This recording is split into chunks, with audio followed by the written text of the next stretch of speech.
पछिल्लो 11 वर्षमा free visa free ticket लागू भएपछि मेरो आकलनमा औसतमा 33 लाख नेपाली वैदेशिक रोजगारीमा जानु भएको छ। म्यान पावर कम्पनीले त्यतिखेर नै आन्दोलन गर्दाखेरि 1 महिनाको सेवा शुल्क लिन देऊ हामी मान्छौँ भनेको थियो। सरकारले नमान्दा औसतमा एउटा कामदारले 2 लाख तिर्न बाध्य भएको छ। 50,000 60,000मा कामदार वैदेशिक रोजगारीमा जान सक्थ्यो।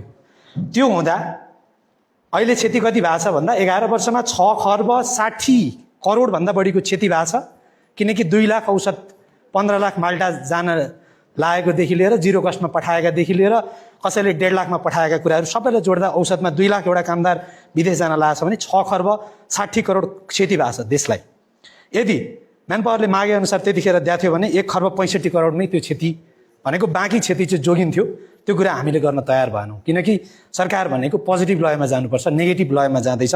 मलेसिया 80,000मा जान पाइन्थ्यो 11 वर्ष अगाडि, अहिले 5 लाख पुगेको छ। त्यो कुरा ख्याल गर्नु होला, पहिलो कुरा। दोस्रो, मलेसिया सेक्युरिटी गार्डमा नेपालीहरूले हरेक नेपालीले 800 रिङ्गेट पैसा गुमाइरहेको छ। म अस्ति 12 दिन मलेसिया भ्रमणमा थिएँ, प्रत्येक लेबर क्याम्पमा पुगेँ।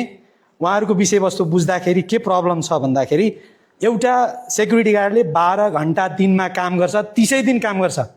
एक दिन रेमिटेन्स गर्ने फुर्सद पनि दिएको छैन। हामी रेमिटेन्सको अपेक्षा गरेर बसेका छौँ। थोरै छैन त्यो सङ्ख्या, 70,000 भन्दा बढी सेक्युरिटी गार्ड छ त्यहाँ। मानसिक चेतना प्रब्लम त्यही छ कि युवा किन झुन्डिएर मरिया छ भन्ने कुरा स्टडी पनि गरेका छैनौँ। स्ट्रेसमा युवा झुन्डिन्छ। त्यो कुराहरू ख्याल गर्नुपर्ने जरुरी छ।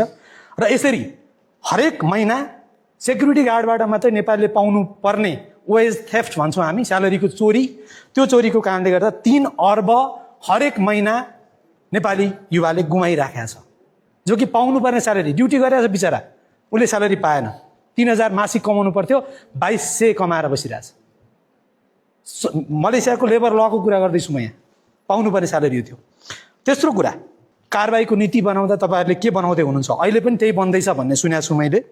सक्नेछ भनेर बनाउनु भएको छ, सक्नेछ भनेर हुँदैन, हुनेछ भन्नु पऱ्यो। जस्तो कि कुनै म्यान पावर कम्पनीले जस्तो 1 महिनाको तलब हामीले सेवा शुल्क लिन पाउने भनेर तोक्यौँ, त्यसमा चाहिँ उसले मानौ 2 महिनाको लिदियो अथवा 5,000 बढी लिदियो अथवा 1 लाख लिदियो अथवा 5 लाख लिदियो भने उसलाई कारबाही गर्न सक्नेछ भनेर हुँदैन।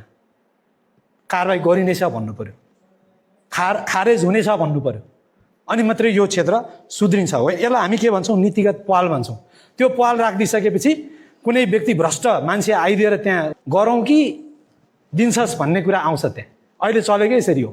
त्यो कारणले यो कुराहरूलाई सुधार गरिदिनु होला। र यो 3टा कुरा राखेँ विशेष कुरा। होइन, प्रश्न नै यही हो। होइन, प्रश्न नै यही हो।